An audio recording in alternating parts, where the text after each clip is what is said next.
She who is centered in the Tao can go where she wishes without danger. She perceives the universal harmony, even amid great pain, because she has found peace in her heart. Music or the smell of good cooking may make people stop and enjoy, but words that point to the Tao seem monotonous and without flavor. When you look for it, there's nothing to see. When you listen for it, there's nothing to hear.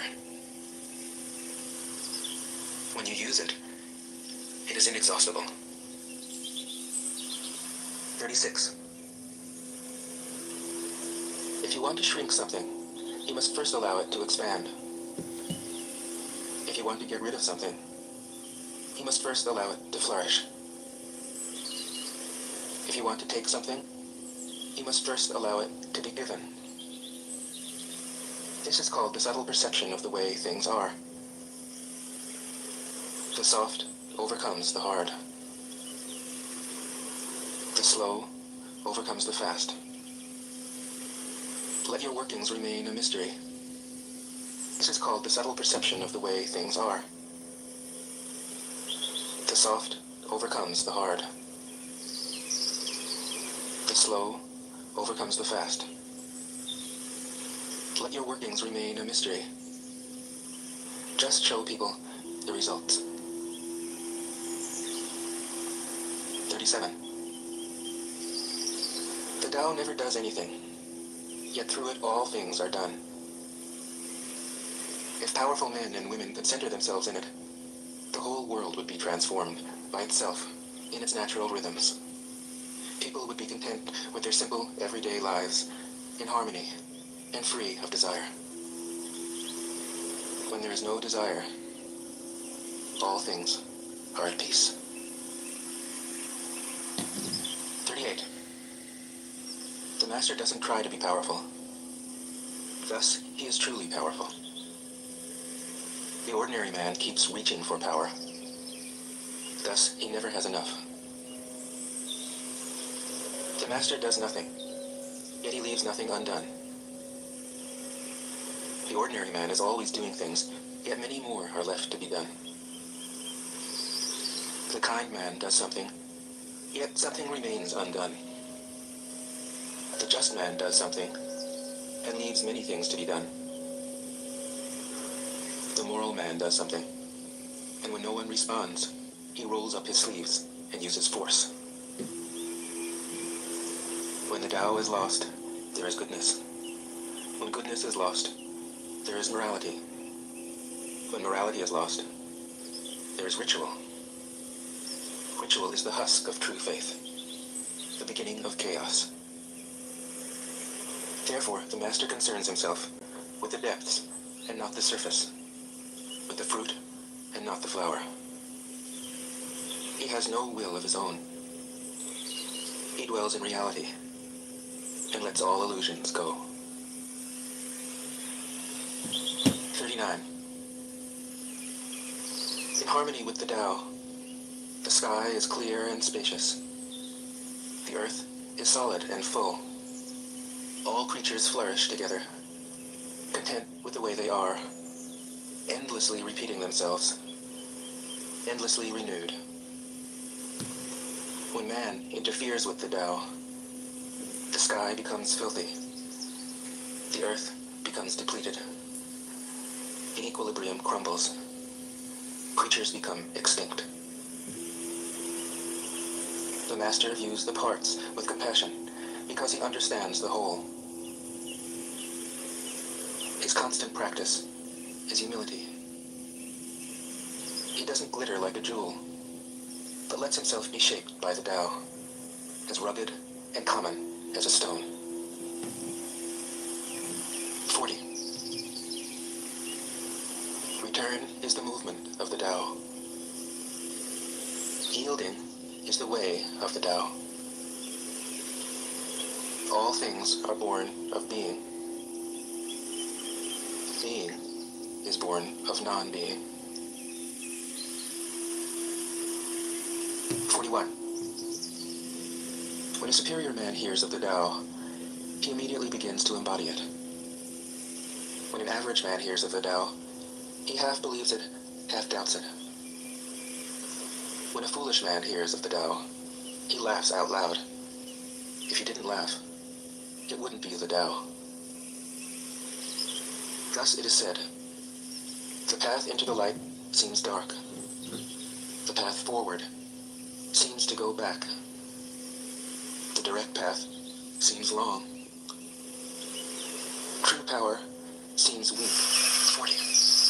True purity seems tarnished. Is the movement. True steadfastness seems changeable. True clarity seems obscure. The greatest art seems unsophisticated. The greatest love seems indifferent. The greatest wisdom seems childish. The Tao is nowhere to be found, yet it nourishes and completes all things. 42. The Tao gives birth to one. One gives birth to two. Two gives birth to three. Three gives birth to all things. All things have their backs to the female and stand facing the male. When male and female combine, all things achieve harmony. Ordinary men hate solitude, but the Master makes use of it, embracing his aloneness, realizing he is one with the whole universe. 43. The gentlest thing in the world overcomes the hardest thing in the world. That which has no substance enters where there is no space. This shows the value of non-action. Teaching without words, performing without actions. That is the Master's way. 44. Fame or integrity, which is more important? Money or happiness, which is more valuable? Success or failure, which is more destructive? If you look to others for fulfillment, you will never truly be fulfilled. If your happiness depends on money, you will never be happy with yourself. Be content with what you have. Rejoice in the way things are. When you realize there is nothing lacking, the whole world belongs to you. 45. True perfection seems imperfect, yet it is perfectly itself. True fullness seems empty, yet it is fully present. True straightness seems crooked. True wisdom seems foolish.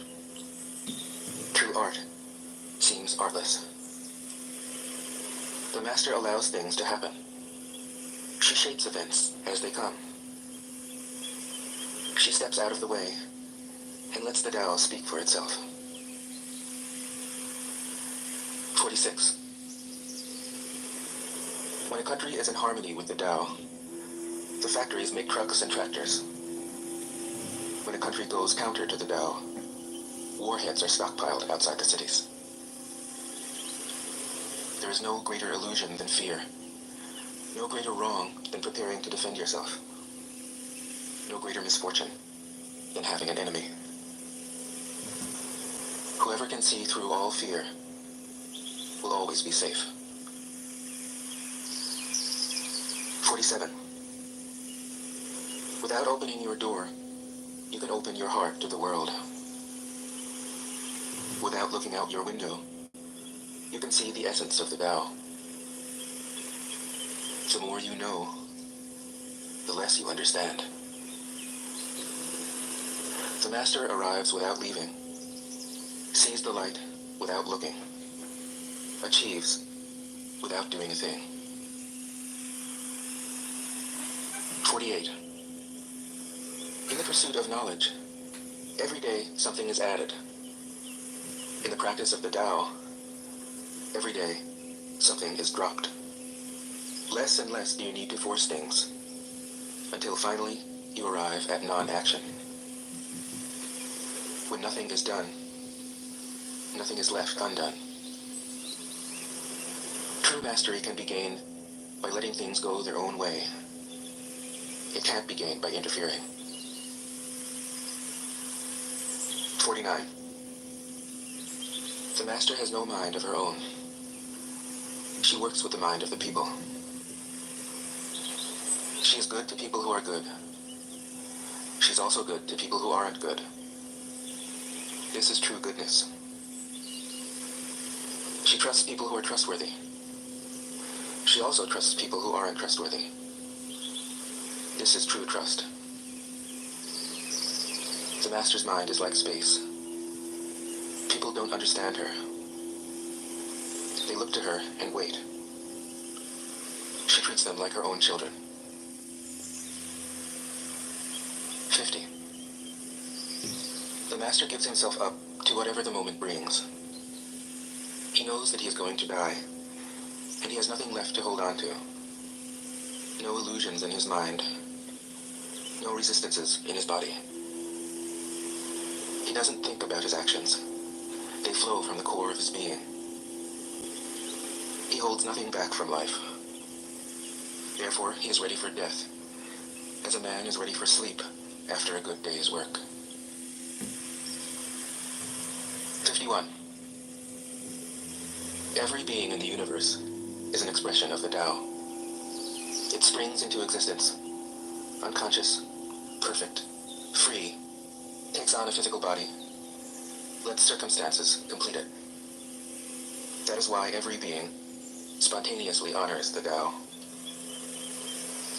The Tao gives birth to all beings, nourishes them, maintains them, cares for them, comforts them, protects them, takes them back to itself, creating without possessing, acting without expecting, guiding without interfering.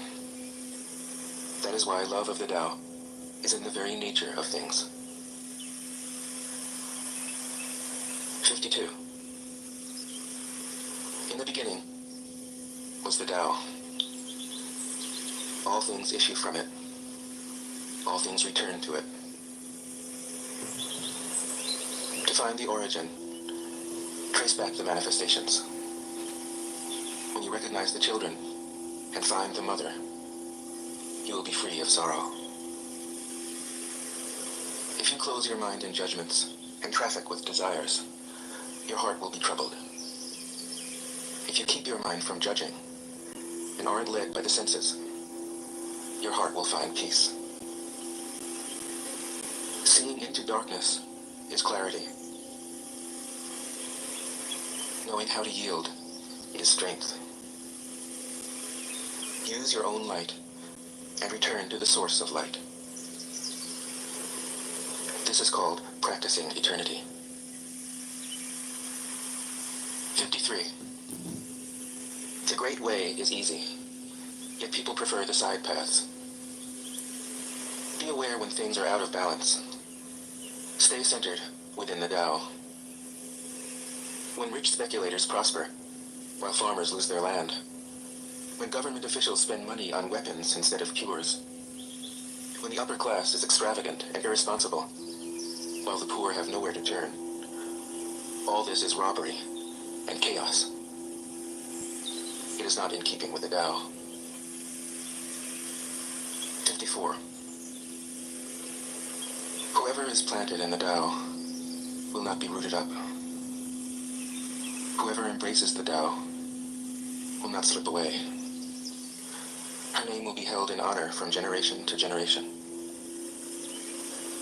Let the Tao be present in your life, and you will become genuine. Let it be present in your family, and your family will flourish. Let it be present in your country, and your country will be an example to all countries in the world. Let it be present in the universe, and the universe will sing. How do I know this is true? By looking inside myself. 55. He who is in harmony with the Tao is like a newborn child. Its bones are soft, its muscles are weak, but its grip is powerful. It doesn't know about the union of male and female, yet its penis can stand erect. So intense is its vital power. It can scream its head off all day, yet it never becomes hoarse. So complete is its harmony. The Master's power is like this. He lets all things come and go, effortlessly, without desire. He never expects results. Thus he is never disappointed. He is never disappointed. Thus, his spirit never grows old. 56. Those who know don't talk. Those who talk don't know. Close your mouth. Block off your senses. Blunt your sharpness. Untie your knots. Soften your glare. Settle your dust. This is the primal identity. Be like the Tao.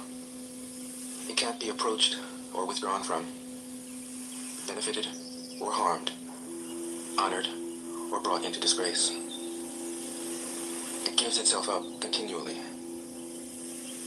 That is why it endures. 57. If you want to be a great leader, you must learn to follow the Tao. Stop trying to control. Let go of fixed plans and concepts, and the world will govern itself. The more prohibitions you have, the less virtuous people will be. The more weapons you have, the less secure people will be. The more subsidies you have, the less self-reliant people will be. Therefore, the Master says, I let go of the law, and people become honest. I let go of economics, and people become prosperous. I let go of religion, and people become serene. I let go of all desire for the common good, and the good becomes common as grass. 58. If a country is governed with tolerance, the people are comfortable and honest. If a country is governed with repression, the people are depressed and crafty. When the will to power is in charge, the higher the ideals, the lower the results. Try to make people happy, and you lay the groundwork for misery. Try to make people moral, and you lay the groundwork for vice. Thus the Master is content to serve as an example, and not to impose her will. She is pointed, but doesn't pierce. Straightforward, but supple. Radiant, but easy on the eyes. 59. For governing a country well, there is nothing better than moderation. The mark of a moderate man is freedom from his own ideas. Tolerant like the sky, all-pervading like sunlight, firm like a mountain, supple like a tree in the wind. He has no destination in view, and makes use of anything life happens to bring his way. Nothing is impossible for him. Because he has let go, he can care for the people's welfare, as a mother cares for her child. 60. Governing a large country is like frying a small fish. You spoil it with too much poking. Center your country in the Tao, and evil will have no power. Not that it isn't there, but you'll be able to step out of its way. Give evil nothing to oppose, and it will disappear by itself. 61. When a country obtains great power, it becomes like the sea. All streams run downward into it. The more powerful it grows, the greater the need for humility. Humility means trusting the Tao, thus never needing to be defensive. A great nation is like a great man. When he makes a mistake, he realizes it. Having realized it, he admits it. Having admitted it, he corrects it. He considers those who point out his faults as his most benevolent teachers. He thinks of his enemy as the shadow that he himself casts. If a nation is centered in the Tao, if it nourishes its own people and doesn't meddle in the affairs of others, it will be a light to all nations in the world. 62. The Tao is the center of the universe, the good man's treasure, the bad man's refuge. Honors can be bought with fine words. Respect can be won with good deeds. But the Tao is beyond all value, and no one can achieve it. Thus, when a new leader is chosen, don't offer to help him with your wealth or your expertise. Offer instead to teach him about the Tao. Why did the ancient masters esteem the Tao? Because, being one with the Tao, when you seek, you find. And when you make a mistake, you are forgiven. That is why everybody loves it. 63. Act without doing. Work without effort. Think of the small as large, and the few as many. Confront the difficult while it is still easy. Accomplish the great task by a series of small acts. The master never reaches for the great. Thus she achieves greatness. When she runs into a difficulty, she stops and gives herself to it. She doesn't cling to her own comfort. Thus, problems are no problem for her. 64. What is rooted is easy to nourish. What is recent is easy to correct. What is brittle is easy to break. What is small is easy to scatter. Prevent trouble before it arises. Put things in order before they exist.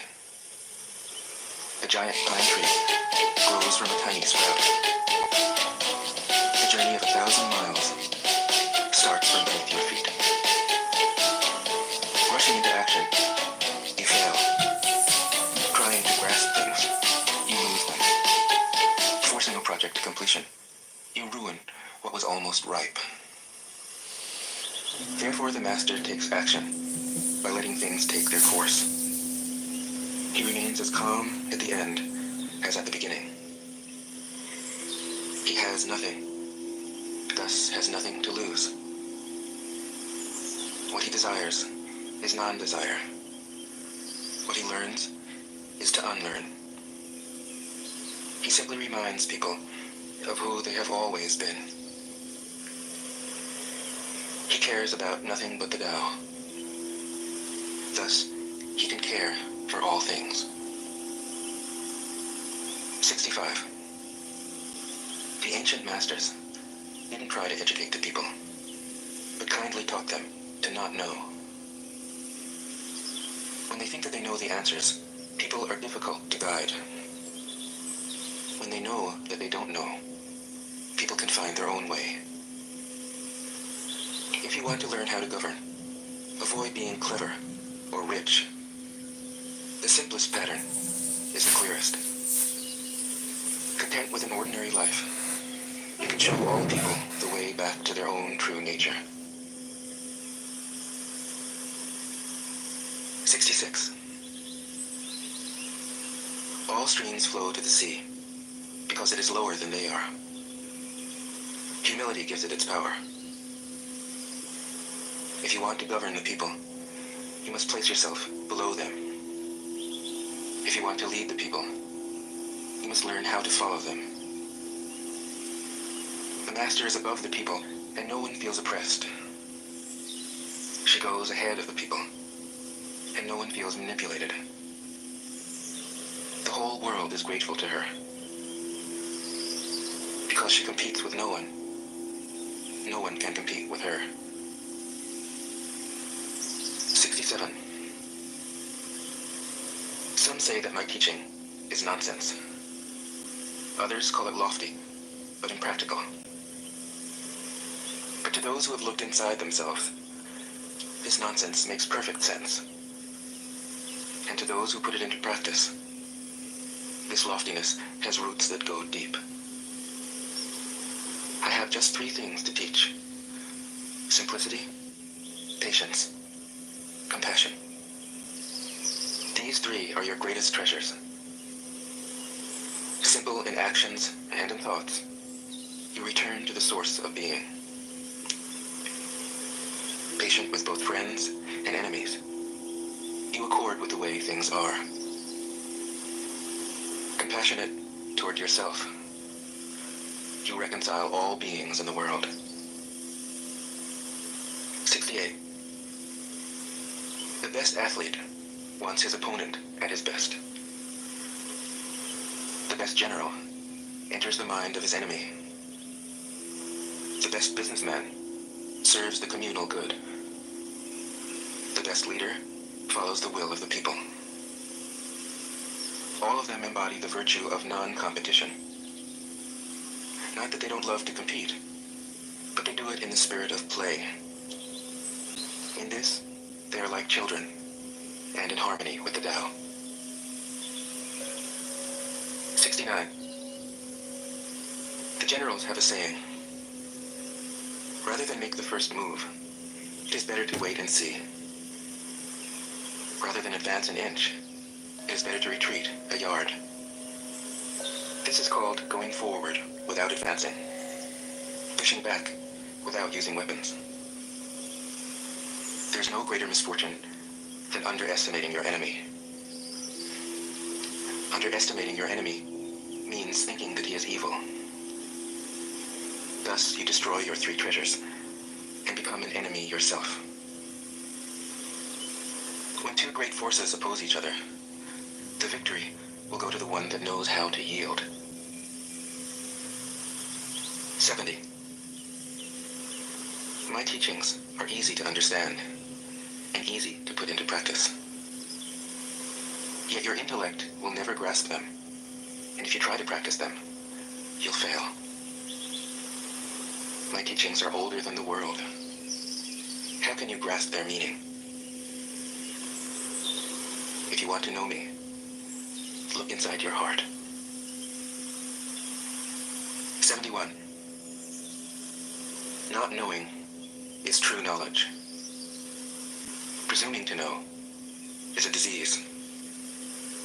First realize that you are sick, then you can move toward health. The Master is her own physician. She has healed herself of all knowing. Thus, she is truly whole. 72. When they lose their sense of awe, people turn to religion. When they no longer trust themselves, they begin to depend upon authority.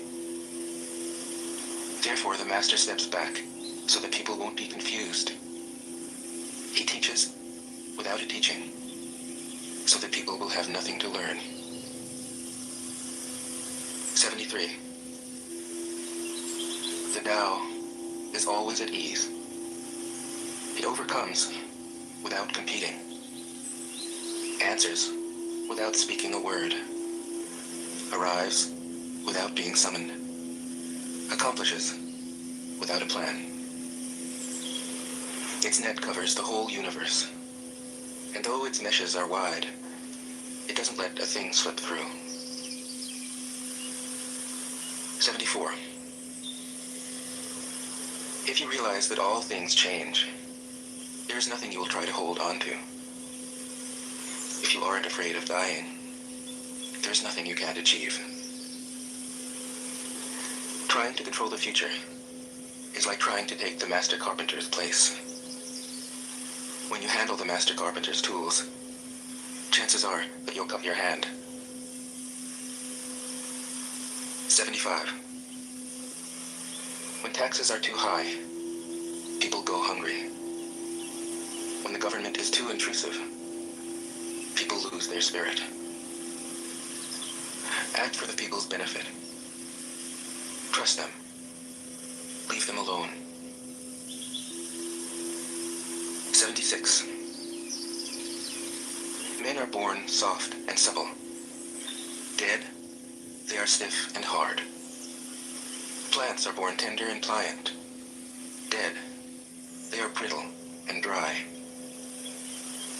Thus, whoever is stiff and inflexible is a disciple of death.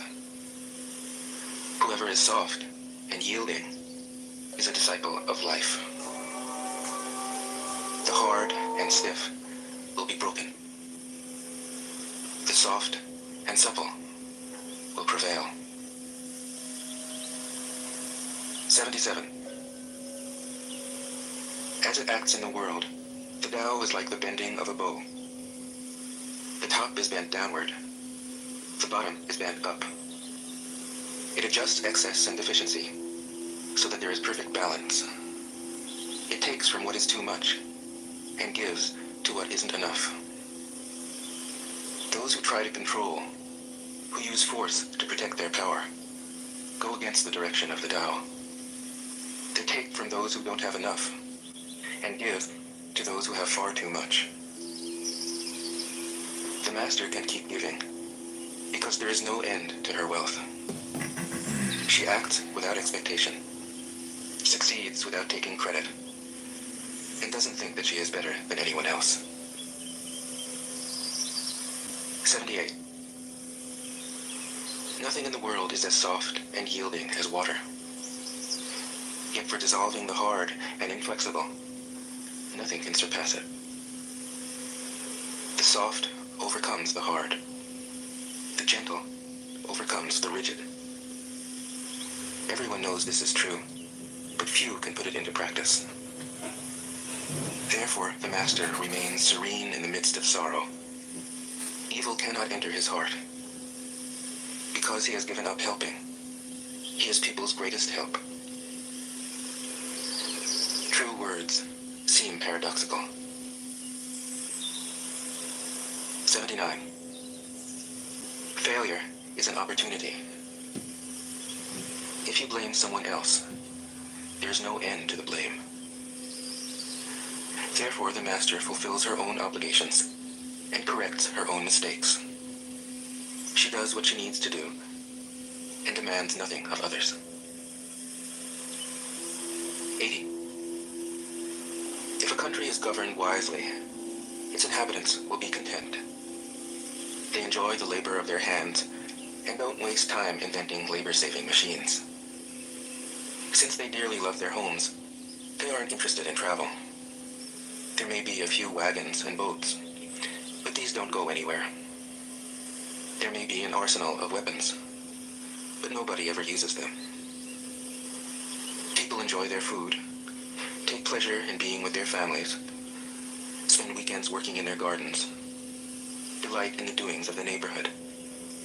And even though the next country is so close that people can hear its roosters crowing and its dogs barking, they are content to die of old age without ever having gone to see it. 81.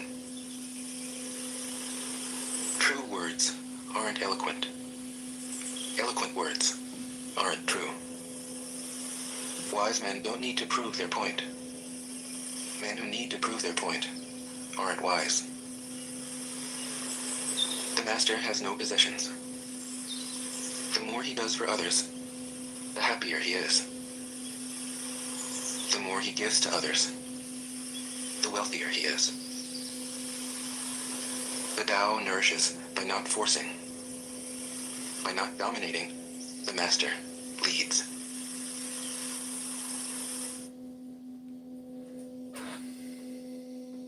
It settles and the water is clear.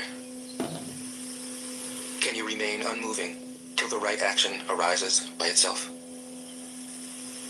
The master doesn't seek fulfillment. Not seeking, not expecting, She is present and can welcome all things. 16. Empty your mind of all thoughts. Let your heart be at peace. Watch the turmoil of beings, but contemplate their return. Each separate being in the universe returns to the common source. Returning to the source is serenity.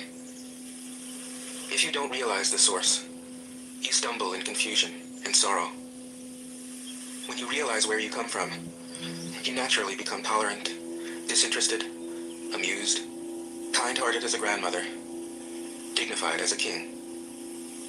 Immersed in the wonder of the Tao, you can deal with whatever life brings you. And when death comes, you are ready. 17. When the master governs, the people are hardly aware that he exists. Next best is a leader who is loved. Next, one who is feared. The worst is one who is despised. If you don't trust the people, you make them untrustworthy. The master doesn't talk, he acts.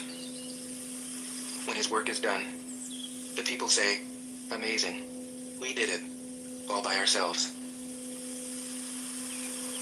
18. When the great Tao is forgotten, goodness and piety appear. When the body's intelligence declines, cleverness and knowledge step forth. When there is no peace in the family, filial piety begins. When the country falls into chaos, patriotism is born. 19. Throw away holiness and wisdom, and people will be 100 times happier. Throw away morality and justice, and people will do the right thing. Throw away industry and profit, and there won't be any thieves. If these three aren't enough, just stay at the center of the circle, and let all things take their course. 20. Stop thinking and end your problems. What difference between yes and no? What difference between success and failure? Must you value what others value, avoid what others avoid? How ridiculous. Other people are excited, as though they were at a parade. I alone don't care. I alone am expressionless, like an infant before it can smile. Other people have what they need. I alone possess nothing. I alone drift about, like someone without a home. I am like an idiot, my mind is so empty. Other people are bright. I alone am dark. Other people are sharp. I alone am dull. Other people have a purpose. I alone don't know. I drift like a wave on the ocean. I blow as aimless as the wind. I am different from ordinary people. I drink from the Great Mother's breasts. 21. The Master keeps her mind always at one with the Tao. That is what gives her her radiance. The Tao is ungraspable. How can her mind be at one with it? Because she doesn't cling to ideas. The Tao is dark and unfathomable.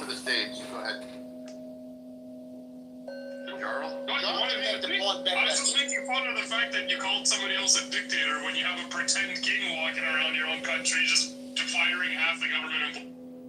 America has a dictator. Do you know what the executive branch is and what that entails? Pretty sure Zelensky doesn't go around calling himself a king, right? Joel, what do you think about helping Nice Ukraine, argument, Joel. helping Israel? Maybe he can make the point better than me, Joel. Don't you agree that we need to defund, whether if we need to defund Ukraine, we need to defund Israel? We're doing neither. Absolutely. Let's be fair. If Ukraine has to pay back, then so should Israel. If Ukraine has to pay back, then so should. Well, No, Israel pays back in other ways, as I explained to you earlier. Apparently, there's no point in responding to you because you don't listen when I do. Well, it's Israel hard pays when you're back cutting in- me off, Norm.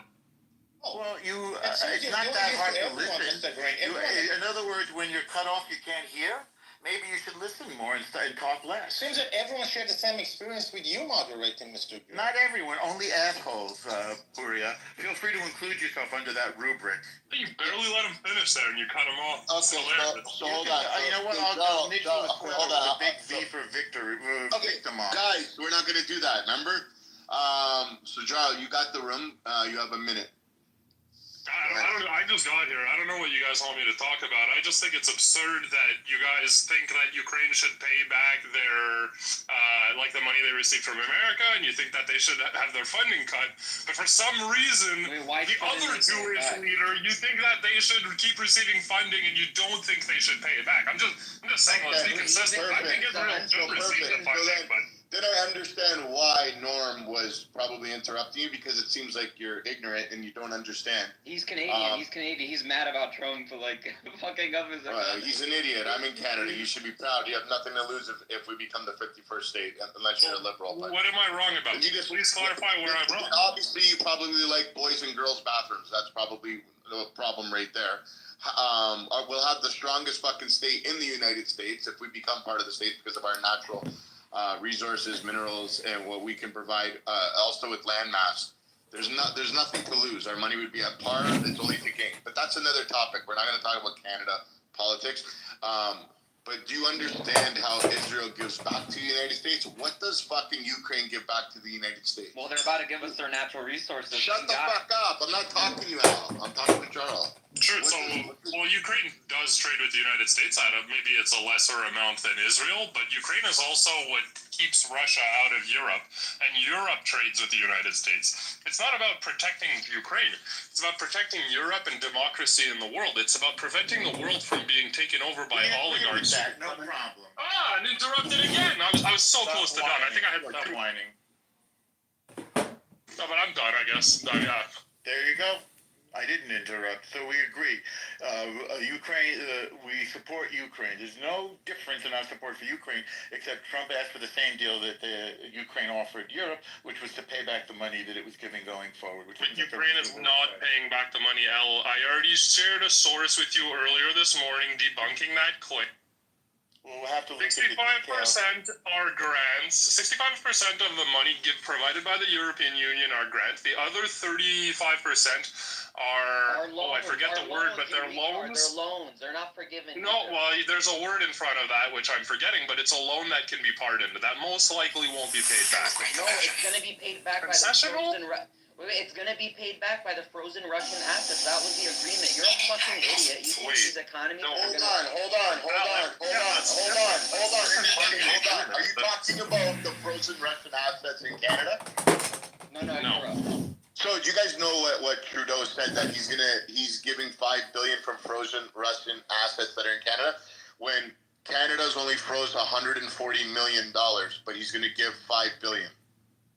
Yeah, Canada is the second largest. This is the second country with the most Ukrainians on Earth. Who gives So a fuck? yeah, I think Canada's going to support Ukraine. Why? Other than Russia, Why? because we take in the 1.3 refugees? million So they'll Canadians. vote for the idiot Trudeau? Like, I'm just curious why. Because we want to prevent a dictator oligarch from taking over the world. Who's the dictator? What kind of idiocy is that? I'm honestly shocked we live in a world where Americans are arguing against the idea that he's a dictator. I mean, guys, come on. I don't even... Putin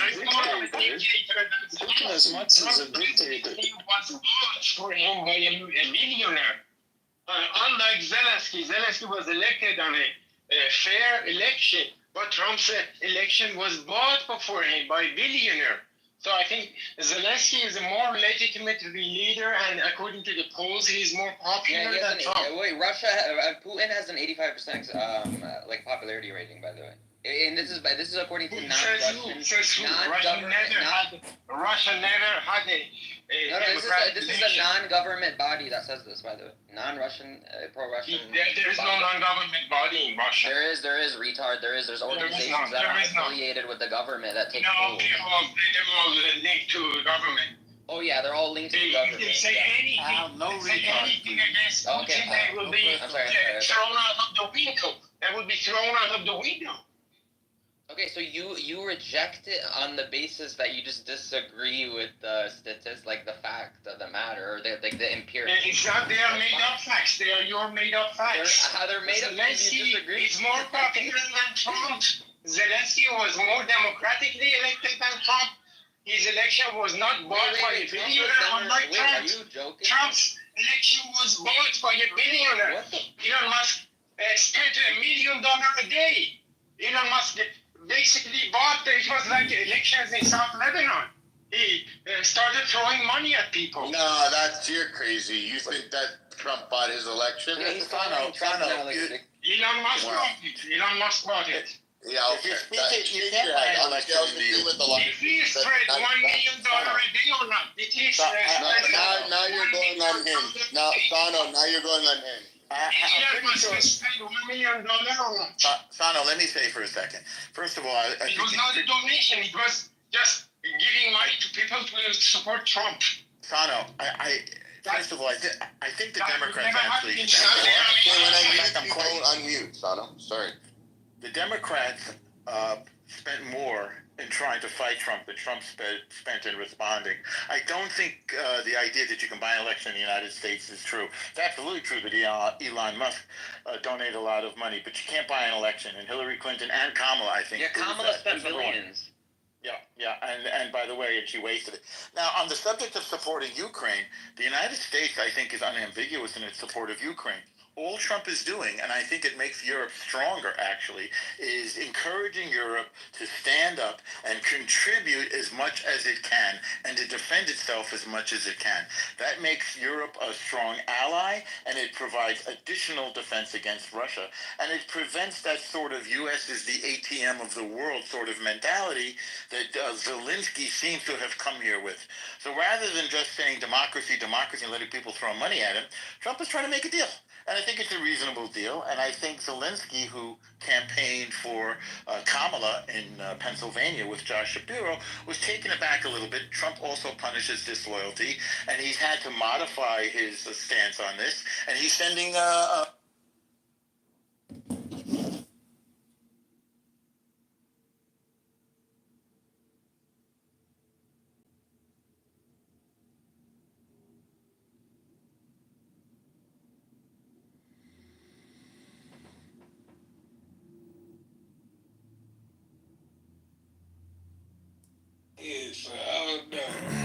But check this out though. Maybe you one of those men that have a profession that allows you all this extra time to do all the things that, PTA meetings, you go pick them up, take them to school, you do all that, The majority of men, if they were to try to do all those things, they're not going to make enough money to where they could even attract a woman to begin with. You have to work hard as a man, right? You got to work hard as a man. Sometimes if you got a lofty goal, you might need to work 2 jobs, because you making money and being able to provide is very important to women. No matter how you look at it, it's very important to women. And even though you're going to find a bunch of women that's going to come in there and tell you like, oh, they're going to take you how you is, and nah, bro, you got to have a decent job to be able to at least cover them somehow, right? And because of that, that makes it to where your focus is going to be on working and not on doing PTA meetings and all that. Yeah, you can do it once in a while, but majority of the time, it's going to be the woman that's going to go do the PTA meetings. And if the woman is the one is in the position of a breadwinner, and you the one that got to go to the PTA meeting, it's only a matter of time before she fall out of love with you and find you unattractive. I'm gonna tell you that right now. Why would I care? Why would I care? If I'm a man of confidence and I'm in control of my life, why would I care what one woman thinks when there's 10 wait?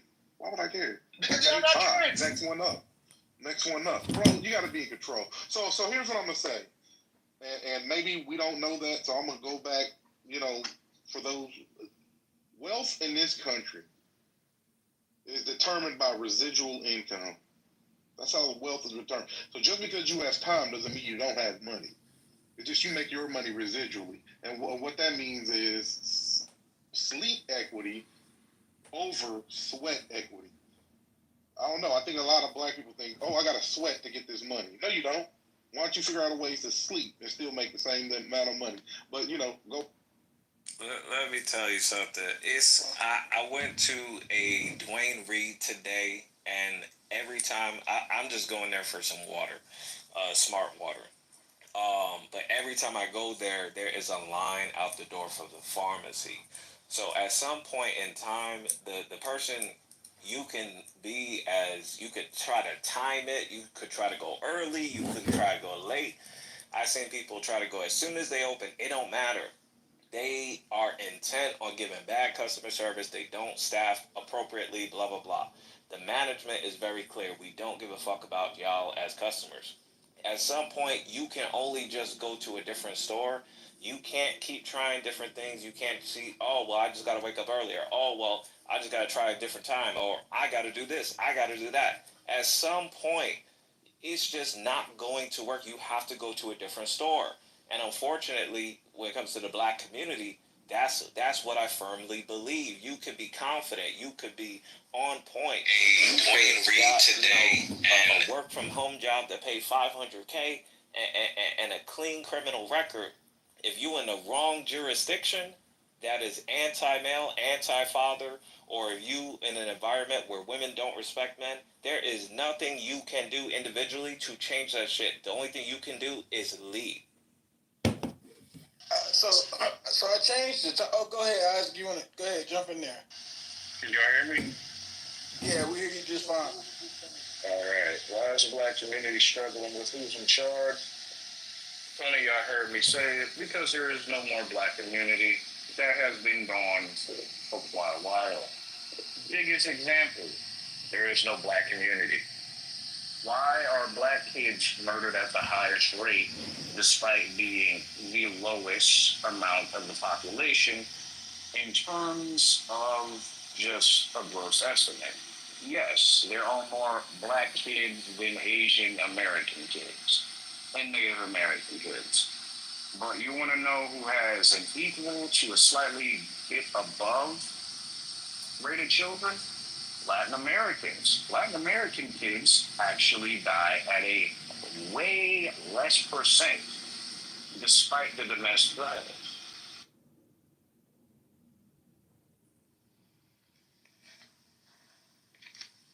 What's up, Ross, Teed, Quinn? Welcome to the stage. Y'all want to jump in on the topic of why is the black community struggling with who's in charge? Because we are our biggest haters. We hate ourselves. That's why we don't like each other. That's one of the reasons why. So you basically saying we can't find leadership in our community because we don't like each other? We know hell yeah. Because guess what? Let me tell you something.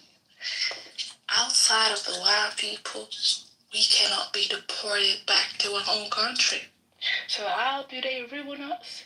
They ruin us by infiltrating our self-worth, by making us think we're the lowest of the low on a sexual level, financial level, emotional level, physical level.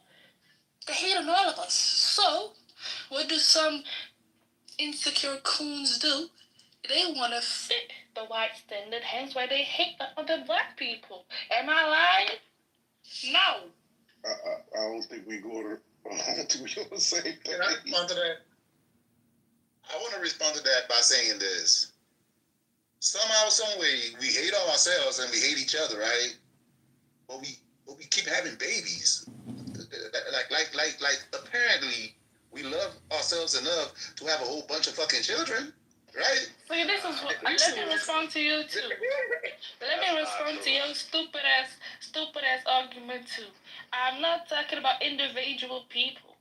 I'm talking about on a society level. Because one thing is true, that as I said again, outside of the white people, we're the only ones that cannot be sent back to their country, cannot be deported. So hence the controllers, what do? They put us down. I'm not talking about individual people, I'm talking about systematically. I'm talking about systematically. So don't come to me with arguments about people, because we know damn well that all black people are put down low. Financially, they talk about us being the most poorest. Physically, they talk about we are not the most wanted. What? Say it. Alright, can I finish responding to that? Hold on real quick, Pernell. I think Provoking was trying to answer the topic. He hasn't got to speak yet. I appreciate it, King. I just want clarity. When you say, well, who's in charge, are you talking about Trump, or are you talking about the black ones? Men and women, just in our community. Like, it definitely seems like within our black community that we're struggling with. Are the men in charge, or are the women in charge? And by and large, our homes are primarily, ran by women. So, it's just talking about us, bruh.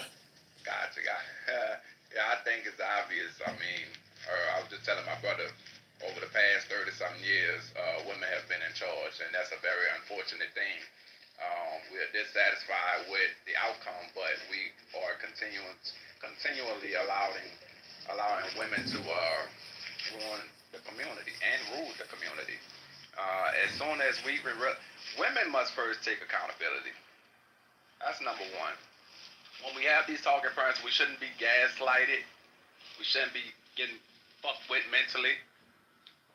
Right? Hear the discrepancies and deal with them at hand. I think it's because they're lacking accountability with each other too as well. Women don't hold others accountable. There are other women accountable.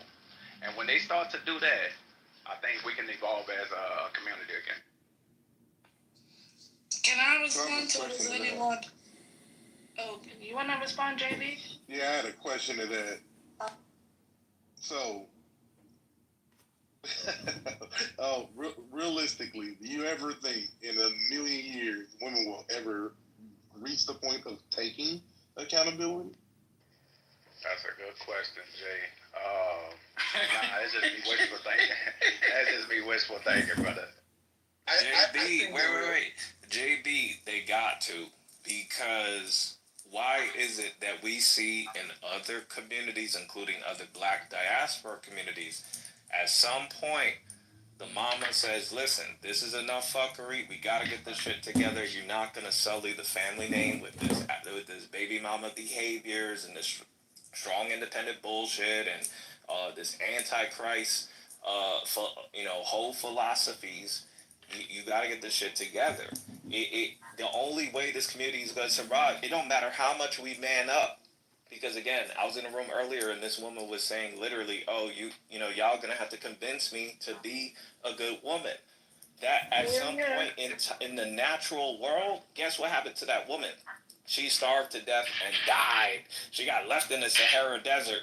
And if it's only 5 black women out of 100 in America that's going to come follow us, that's going to be the only ones who's going to survive. Survive how? What does that mean? The only ones to survive? Genetically. Nigga, baby moms are always going to be prevalent. So you see how she say the N-word to you? Can I say something? Because I have a different point of view on this shit. Let me tell you something. You guys, we need to understand one thing. That the roles in the house. You have the man, the woman, and the children. Who takes the lead is a man. So when a woman does not fulfill her needs, who is the responsible one? It is the man. The same way you'll be pointing fingers at a woman, at a mother, for their child being weird, The same way when you go to a house that's broken, you look at the one who is in the lead, the responsible, which is a man. It doesn't work where a woman has to behave and then a man will behave, because that makes the woman the leader, not the man. So first, when we speak about mothers, why are these mothers like this? Why? That ain't no Mr. Jackson. That is Those are baby fathers. We are, hold on. Let me speak, because I'll let you finish as well. Have respect for me too. The vibe I'm getting from these men in the room, these are the most dangerous men. These are what you call the emotional men. The emotional men will not take accountability. They will point the fingers at other people. Because how is it so as a man, as a leader, you're pointing your fingers at a woman? Quinn, I'm being serious when I give these. I even talk about my sister. She not listening. She hard-headed. She not listening to my father. She not listening to me. She not listening to her aunties. There's a lot, and again, this is in America, in urban America, that these black women are not listening to nobody. So at what point, I don't have any legal options to basically enforce these standards. We're not in Africa. I wish we was sometimes, because then I could enforce the tribal rule. And to the point of what I was saying earlier, if the woman don't listen, she not getting no food. But unfortunately, in America, she could go to say, fuck Where y'all in Africa niggas. have you been? Wait.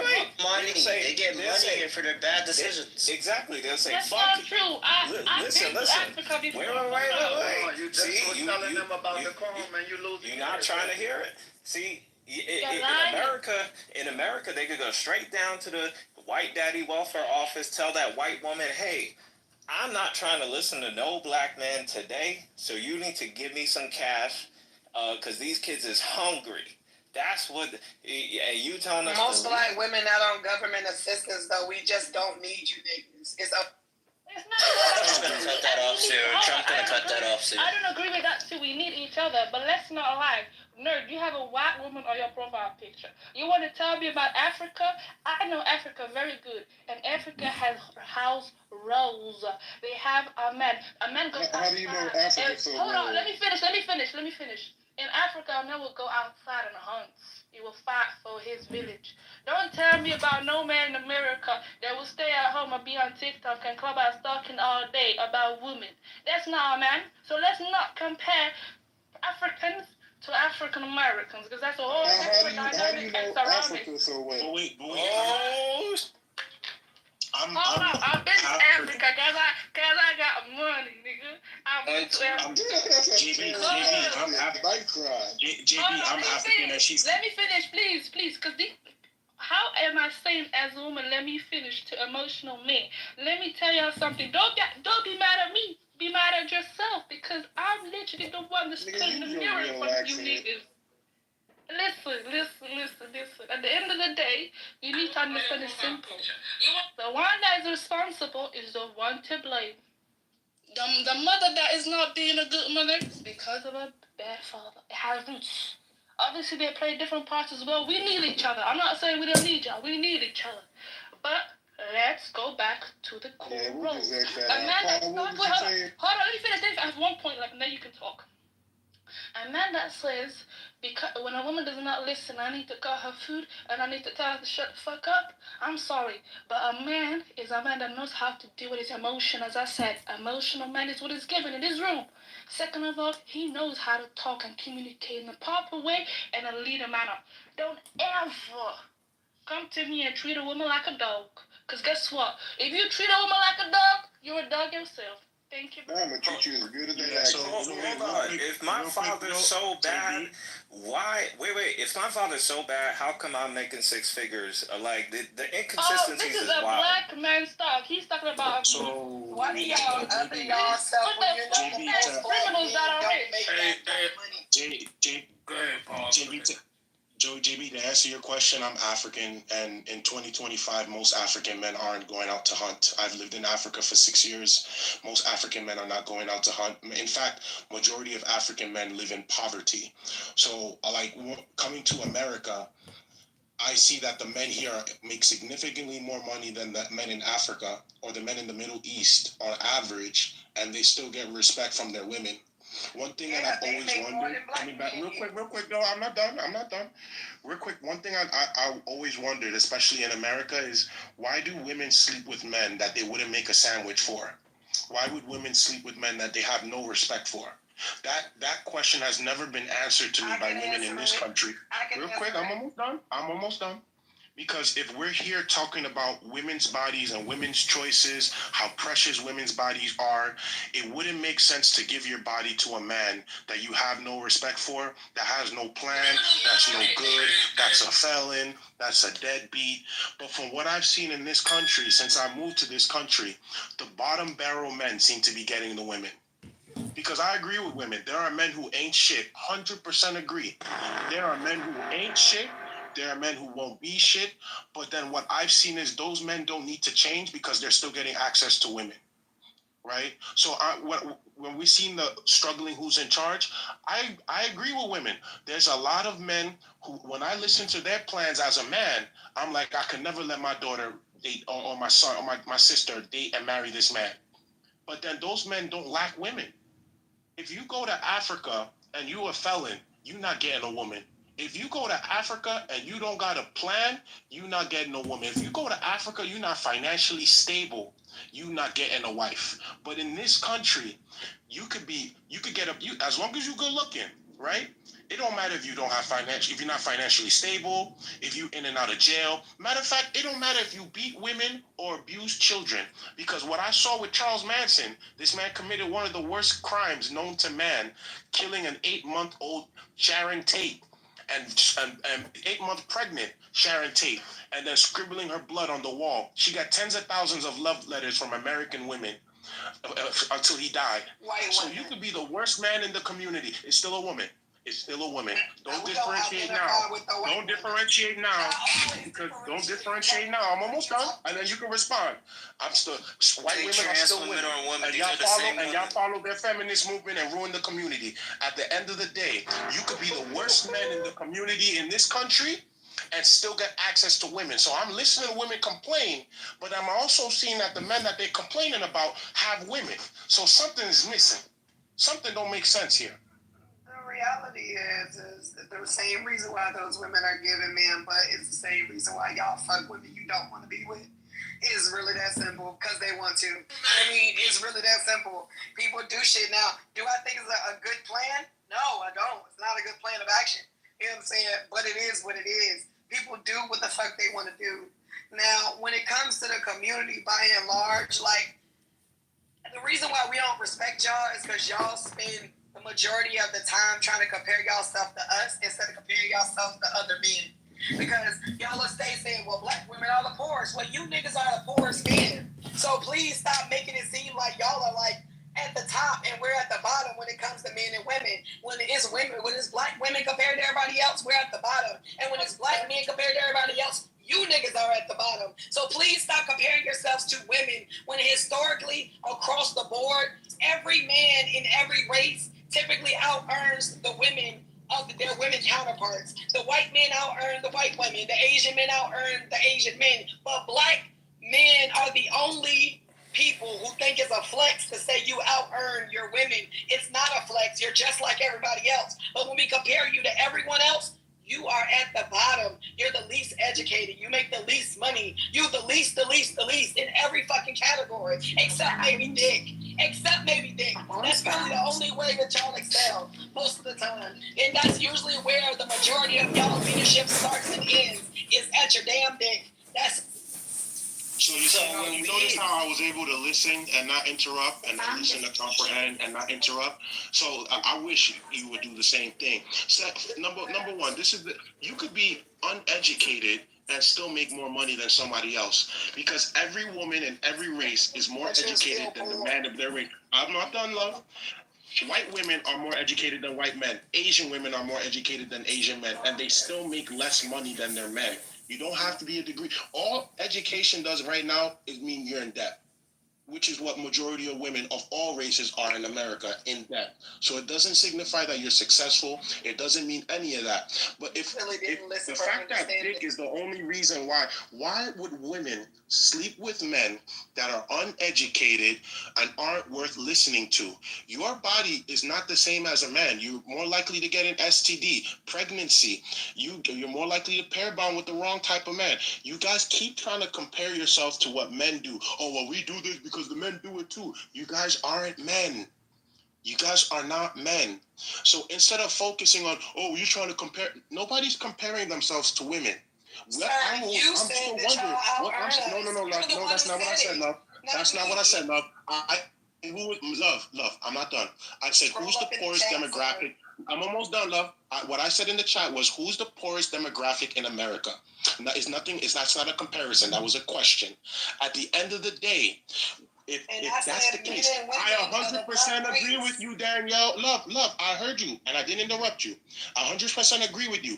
There are men who should not have access to women who are not worth listening to. But then again, I always say you are what you attract. If a man is a bum-ass nigga and you sleeping with him, what does that make the woman who's sleeping with him? That doesn't make any sense. Why would you sleep with a man that isn't worth listening to, that doesn't have a plan, and who doesn't look like he can be in charge? Why would you give your body, your precious body that you fought rights for the right to choose what to do with it, and you choose wrong? Let me tell you what my Uncle Ben told me. My Uncle Ben was shot by a robber, and I was holding him, and he looked at me and he said, Paul, with great power comes great responsibility. You have all this responsibility that women in other countries don't have, and you misuse it and then turn around and blame the men. That don't make no sense. If you guys pick better, you want to know why my mom doesn't complain about men on the app? She did something most of y'all will never do in your life. She actually picked a good man who valued marriage and wanted to be a father. And she was married 32 years. Lo and behold, I've never heard her complain about men. You see how easy that is? If you guys actually practice what you preach and what you want on paper, you could actually get the results that you want. I've never seen a bunch of men that sit up here and try to blame the women for why y'all are fucking shit. The reality is if I'm walking through a pool that's full of shit and I'm looking for a gold coin, chances are I'm gonna wade through a bunch of shit and never find the gold coin. The reality is, yeah, you're in a pool full of shit, which is a dating market, because you niggas are shit. Okay? So, you're the shit that I'm referring to. Right? And the reality is this, right? The dating market is shit. And I'm not even going to just say it's on women's side, it's on both sides, okay? I think that a lot of the quote-unquote good men pick these quote-unquote bad women that they talk about, just like the good quote-unquote women pick the bad men that they quote-unquote talk about. Like, the reality is clearly everybody's picker is off, because the quote-unquote good niggas in this country, right? Y'all still don't have women. Like, y'all, so to sit there and act as though, like, all of the good men that just were so great and picked these great women, y'all are still single. By and large, the majority of y'all are single with no children. So y'all still haven't picked anybody. Nobody picked you. You're still single. And nobody wants you for the most part. So, I mean, what do you want to do? Like, that's a good thing we don't have kids, right? That's a good thing. But you don't have women either. That was my point. I was gonna say, I don't get why we gotta solve all problems at the same time. Being single with no kids is a great thing, right? That means there's no children out of wedlock, right? We I don't know why black people are forced to solve all the community problems at one time. I'm proud that a lot of black men and black women are not having children out of wedlock. It's not a negative thing. Two, the reason there's nobody in charge is because those single, not having kids out of wedlock can't find a partner. But I don't get like the walking through shit. We change famous tropes to match our energy when they're famous tropes for a reason. It's called a diamond in the rough. Diamonds are in dirt, right? You're going to have to date around, figure out dirt. It's called life experience, and then you're going to find a diamond, right? I found my diamond, but one thing I don't do that a lot of married people do is I don't act like it was easy to find my wife. I don't get why to women or men it's easy to find somebody. It's never supposed to be.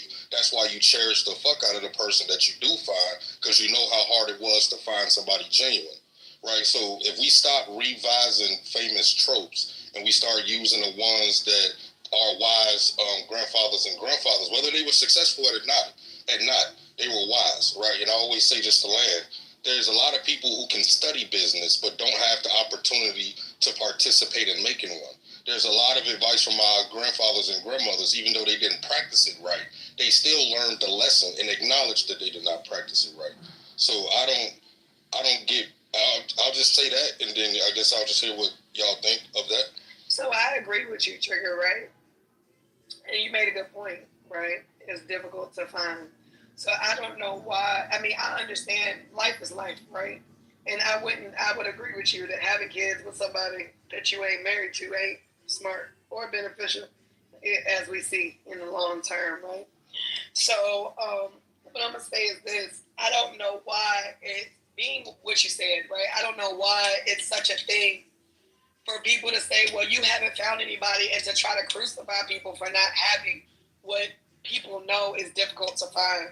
So that's probably my biggest gripe with it. The number one, because the number one thing that men like to say is, oh, well, you're not married. And it's like, as a woman, okay, like, it's okay. Like, that's the number one thing that people say to try to make us, quote unquote, feel bad, is that you don't have a husband. Like, whatever. Like, But that's exactly what you did 2 minutes ago. You just criticized the men and saying, well, you're not married. And right, nobody wants because you. y'all trying to flex on us and say, we're not married, but neither are y'all. Nobody in this room did that to you, but you did that to the men. That's the ironic thing about your statement. At the end of the day, if there's shit, let's just say, like I said, love, I got you.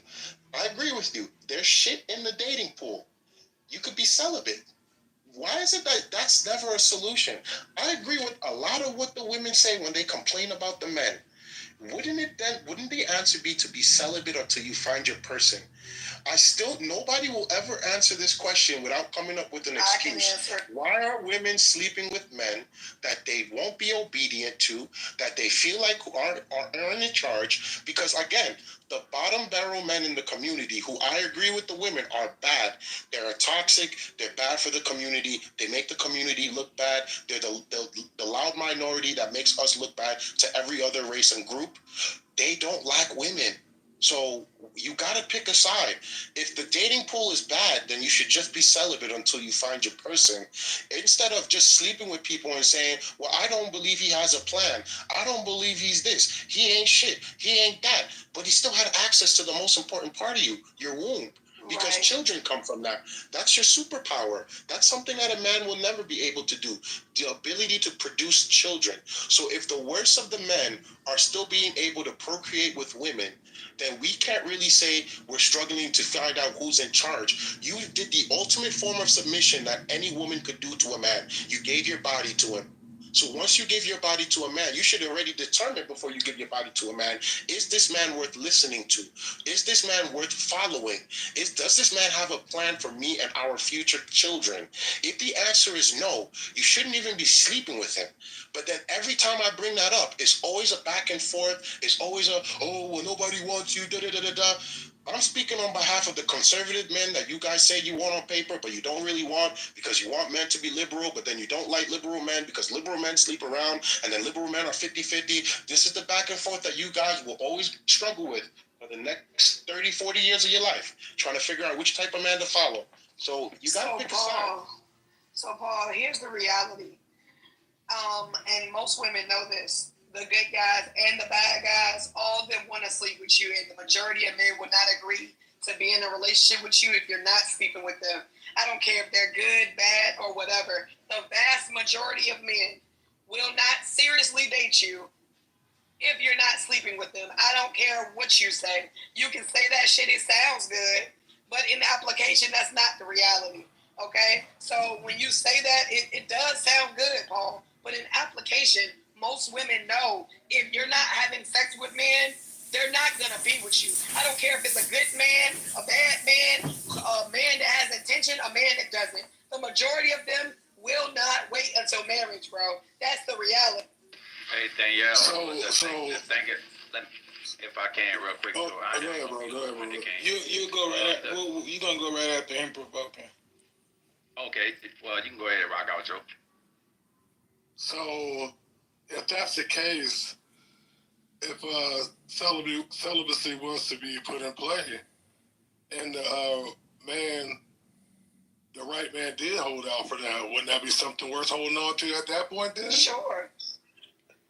Well, but unfortunately, women across the board are not going to go by and large. Let's let me know, men across the board are not going to be good, right? It's always going to be women that's going to toe the line of hold 'em, right? And as long as those women do that, it makes it almost impossible as a regular ass woman that's trying to quote unquote hold out, because you know there's so many women that ain't. So, and men know that too. So that's part of the problem, Jonathan.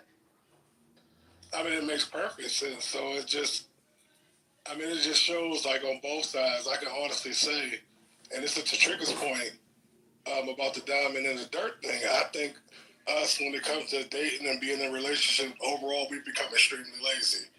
You know, we've gotten away from a lot of the stuff that worked for us for one reason or another. Some of it is arbitrary and some of it is valid. But at the same time, it has destroyed us from the inside out.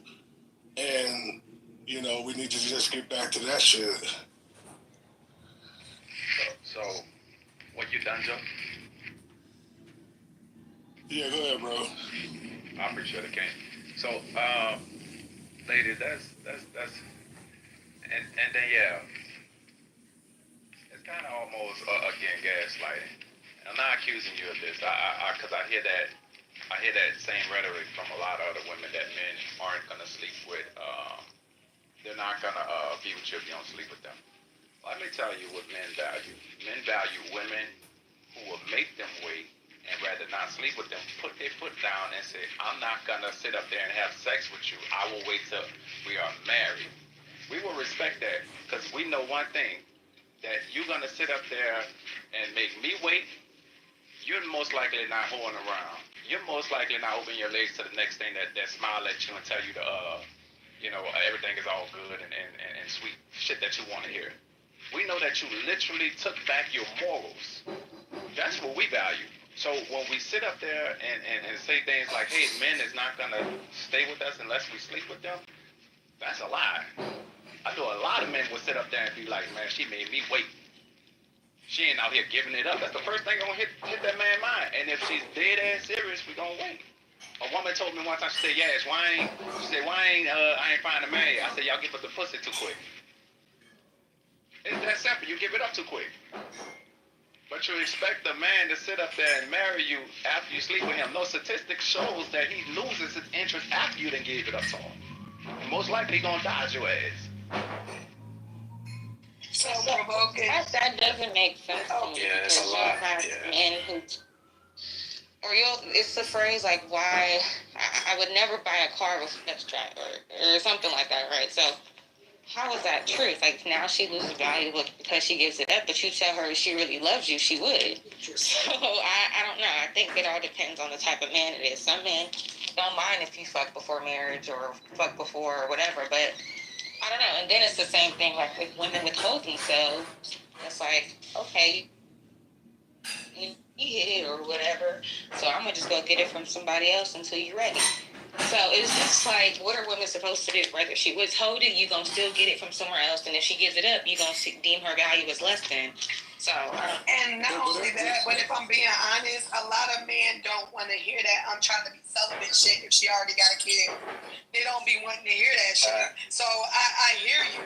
It sounds nice, but a lot of y'all be saying like, you made me wait, but you ain't make that nigga wait. Yeah, I get that. Let me respond back to this once again. Oh, go ahead, bro. Go ahead. The thing is this. It's the idea and fact that women have taken back their bodies and say, you know what, I'm sure, because men are so logical. I love being a man. Men are so logical. Men will literally sit up there and allow you to tell him why you decided to take back your sexuality. If you say, I have made stupid decisions in the past, and I've decided that I'm going to withhold myself for the right man, and I no longer make those decisions, he's going to be like, damn, she ain't out here whoring. She ain't out here for the streets. This is a logical thing for you to do to take back your sexuality. I think you're worth waiting on. I think you're worth marrying. That's what we're going to do.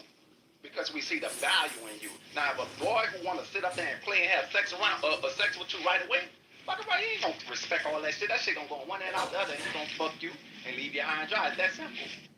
But wait, it's most men. It's most men. The latter, what you explained, is the majority of men. We gotta stop lying to ourselves. I get what a standard should be, and I get. Yeah, it's not me either. I'm in the boat with you, but I'm able to take myself out of the equation and the small group of men I'm in community with and stop dog whistling to women as if that's the populace of men. We got to be truthful about how most men are moving. And it's a bunch of cap, what the kids say. It's a bunch of cap for men to try to now sit on the stage and say that most men value a woman that way sexually. Like, we know that ain't the populace of men. And if that's not our position and that's not how we see the men in our communities, that's fine and that's fair. But let's not gaslight women, and let's not lie to ourselves when we know what the truth is on how most men work. Like, really, and my last point here is, I don't understand why you have to come up and say that's you. I just said it's not me. That is but you. I can understand how to eat. Okay, you know me.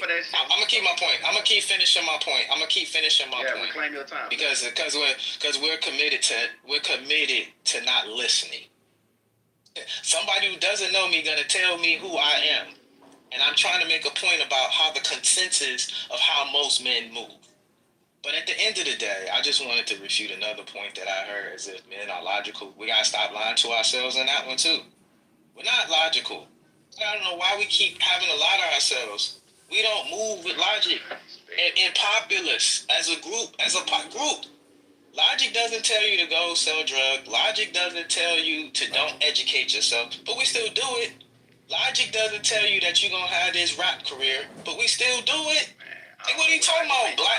What are you talking? I don't understand. I don't understand. I get this shit sad. You advocating for these weak ass men around you, and then you projecting this shit on other men. Just because you're weak-minded, you decide that you want to go for other women and pander to these women and lie to these women. You're weak. Hey, fellas. I want to hear y'all had a debate, but let's do it one at a time now. Exactly. And control our emotions. That's a sign of weakness. Men having the inability to control themselves despite things that they disagree with, despite opposition, like that's one of the key pillars of manhood. We face this every day. But at the end of the day, a lot of black men aren't logical. I think we want to lie to ourselves by saying we're logical. And those are the 2 points of refutation that I want to call out. And you can see it by our behaviors. And we can get to the solutions if we stop lying to ourselves. So let's start with the truth, and then we can build the community. I got some truth for you, right? Again, with popular tropes that have great wisdom. Pressure makes diamonds, right? I wasn't shit before. Right, I wasn't shit before my wife. I was a bartender in Miami having fun, being a hate shit nigga. It was natural to me. Nobody corrected me. I didn't listen. Maybe people tried. Pressure, a lot of reasons I feel like we don't have a problem being married, black people. We have a problem staying in marriage, right? We get married at the same rate as everybody else. We just leave it quicker, right? Pressure makes diamonds, right? So for men and women, that pressure is different. There is some truth to telling the man, hey, I have a kid, but I fucked up, and I'm not going to do that again. That man might leave you, and you might really like him. Or that man might feel the pressure of being the man that you're looking forward to and become a better person. Same thing for the men, right? A woman might tell you, I need a man to provide, I need a man to do this, I need a man to do that. Pressure makes diamonds, right? I am not the man you hear speaking today without the pressure of my wife, and my wife is not the woman that the world hears without the pressure of me. And together we became diamonds because we wasn't bullshit, right? This whole 50-50 shit, it's called budgeting in real life, people. We've been on this app long enough for people to start using real life terms now. It's called a budget, right? I was a basic nigga. My wife was a basic woman, right? We then came together and said, hey, do you enjoy being basic?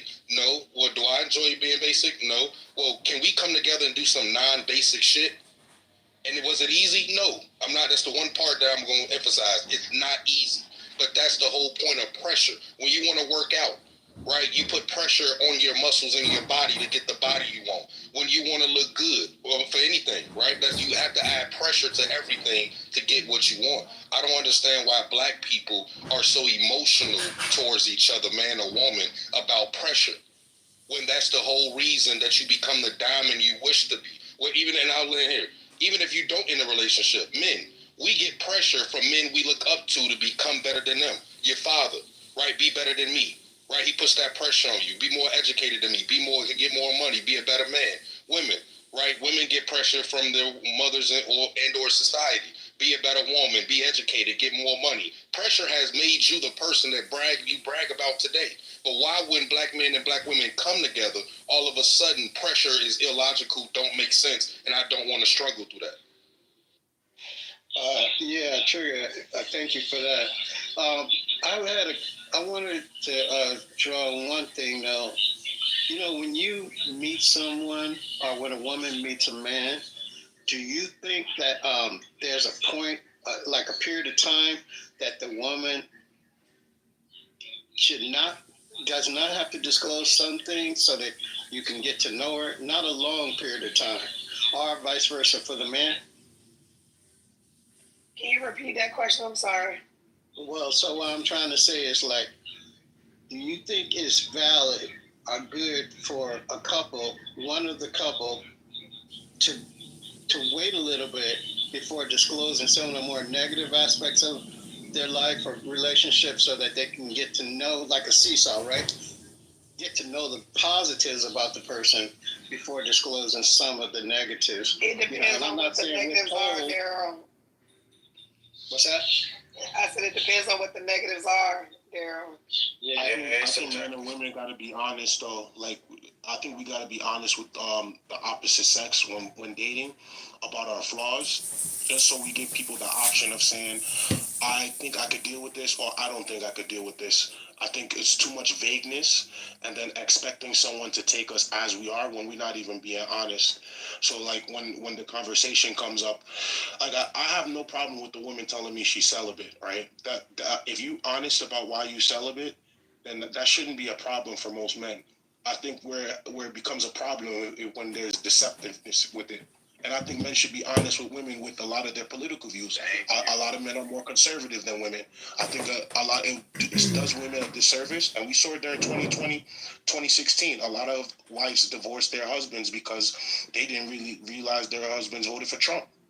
Right? So I think you got to be honest with your partner or the person you're dating. So you give them the option of saying, you know what? I think I can handle this. I don't think I can handle this. But it's too much vagueness. And it's too much, let me hide the worst of myself and put the best foot forward. And then people be like, yo, but this is not the you that I saw 3 months ago. This is not the you that I knew 6 months ago, because you wasn't honest and upfront. Well, I agree, Paul, 100%. I appreciate your wisdom. That is logic. Go ahead, Sister Dane. No, I was just going to say, I agree with Paul, for real. Like, tell me the bad shit up front so I can decide whether or not to fuck with you before I waste my time. I mean, and I just keep it at a bean. I'd rather do it like that. But like you said, a lot of people don't do that, right? They don't tell you. And that's across the board, right? I don't even think you even know who people really are in the first 3 months because they're not comfortable, so they go lie. Or they going to try to hide the parts of them that are unfavorable. You know what I'm saying? So I really think it's something, transparency across the board needs to be a thing, right? Danielle, can I ask you a question, Danielle? It's kind of fool's gold, though. Can I ask her a question real quick? Sure, no problem. Oh, sure can. Just in general, Danielle, not too much detail. What is the biggest learning lesson, and you can make it quick because I just want to get to a point, but what's the quickest red flag you've learned about men? Just one of them, just one. One of the quickest red flags I learned about men is how they speak about their prior relationships. That's a red flag for me, depending on how they speak about their past. Okay, so let me ask you this. That being your red flag, do you make that one of the first topics you have with a man you're interested in? It is for me, sure that, yeah. I always ask them, about their prior relationships. and like what they learned and what they could have done better in that relationship, no matter how it ended. Because people who won't say what they did wrong in a relationship, those are usually people that you want to stay away from because they don't see no fault in nothing that they did. Right. So good. I just want to land here. Good job. Right. A lot of people don't do that though. You know how many? I got more female friends than male friends, but even my male friends too.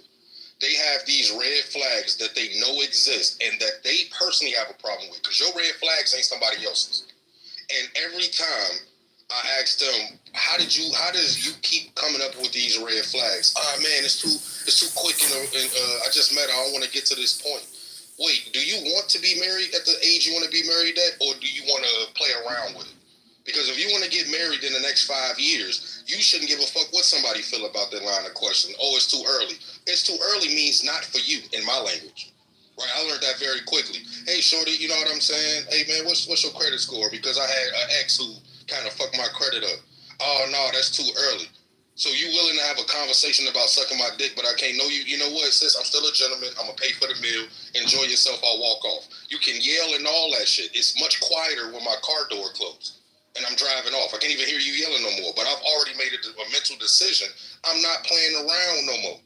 And a lot of people want serious things to come from their life, but they play around and act like it's not serious. But shout out to you, though. I just wanted to put that point across. If you're not answering your red flags first, then do you really care about your red flags the way people complain? I don't know. I'm glad I with some submissions before I said what I was going to say.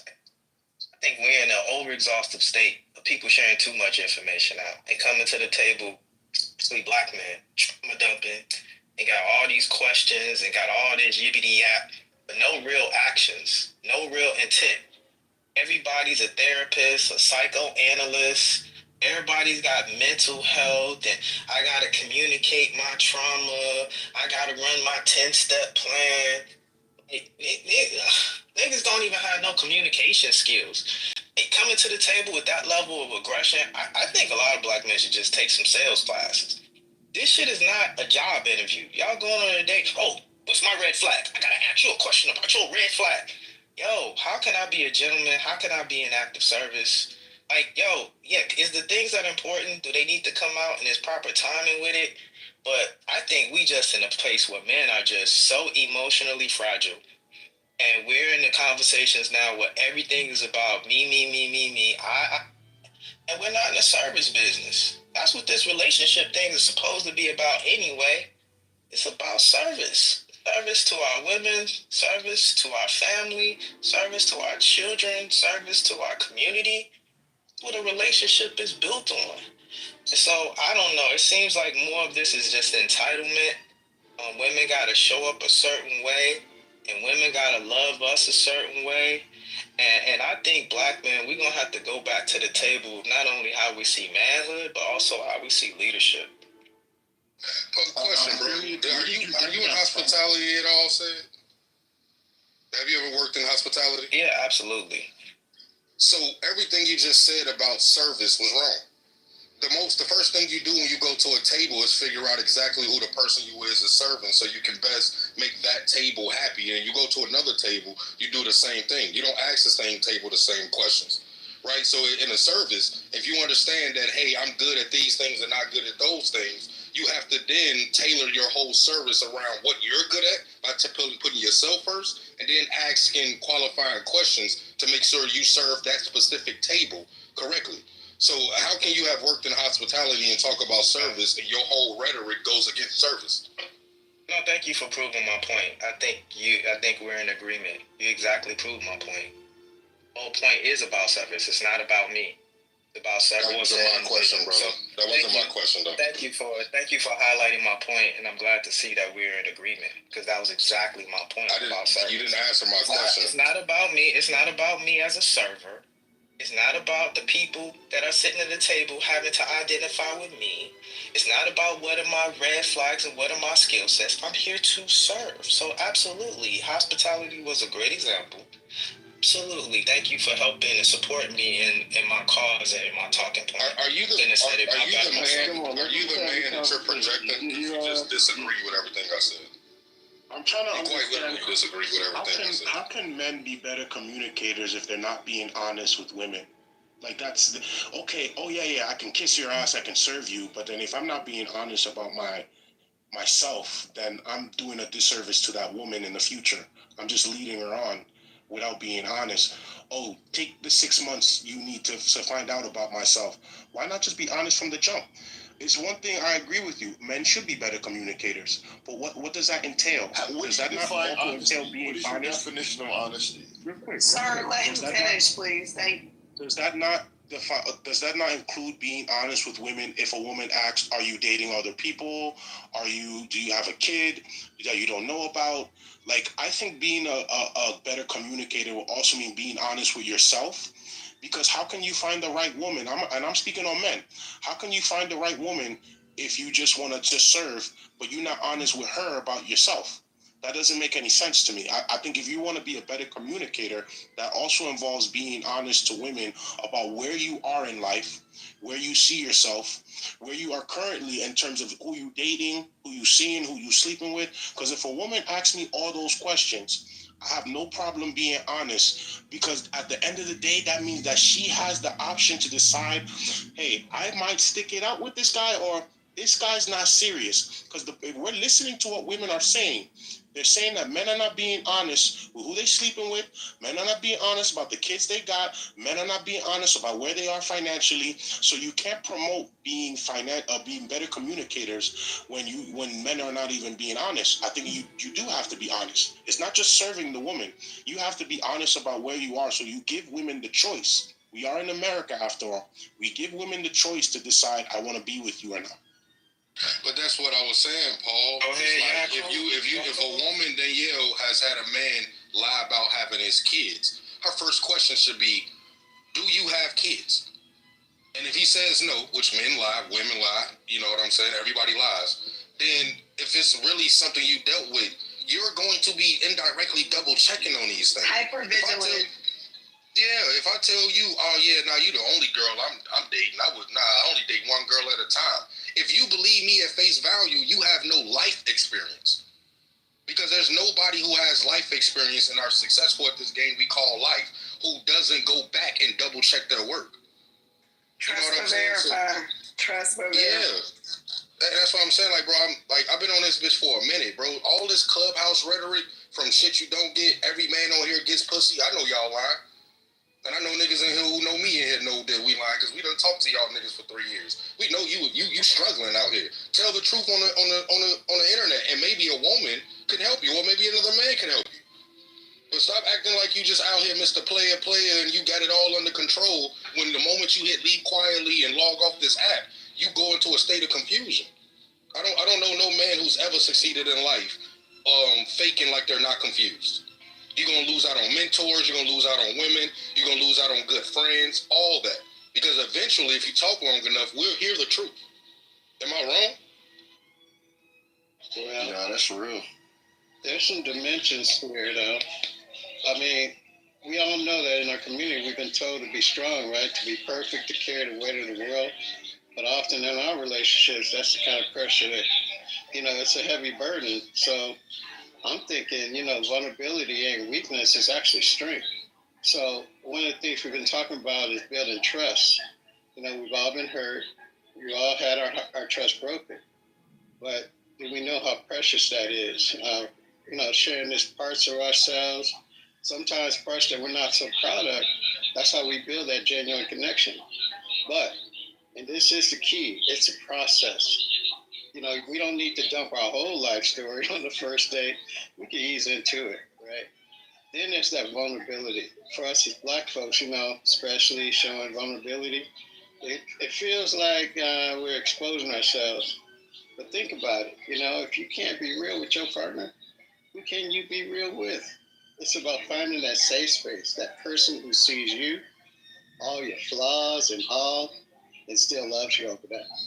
Now, timing is everything. You ain't got to spill everything of their secret. I don't feel like you're going to need to spill all your secrets on day one.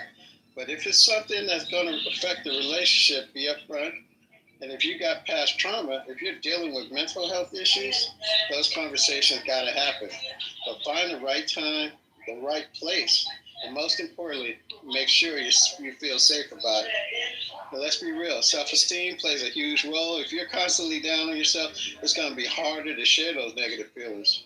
But I always try to remember I'm worthy of love, flaws and all, and a good partner will see that. Now, finally, distinguishing between that's healthy and unhealthy disclosures. Healthy is being honest, but unhealthy is using your vulnerability to manipulate or constantly complain. We don't need that. We need to build each other up. The reciprocity of it all is as crucial that there's a one-way street, that we're both on it. You're sharing, your partner should be on that too. And if we're creating a safe space, we're both going to feel comfortable about ourselves. I land. I don't know, dog. That was a great submission. Yeah, go ahead, Seth. My bad. No, I just want to tell him that was a good submission. Yeah. Well, yeah, dog. I'm 100 to a fault, dog. I don't like men who lie because I'm not somebody who contradicts myself. When you hear men go, oh, there's all these women in the world. There's all these women. Well, nigga, I act like it. So what? I meet Danielle right now, and I think she's attractive. We go on a date. And I find out it's something I don't like. Well, if I keep saying to all men, there's so many women in the world, why I got to deal with you? Why?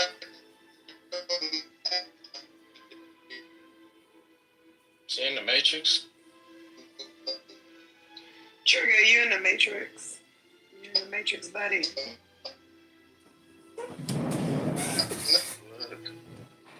Yeah, in the Matrix.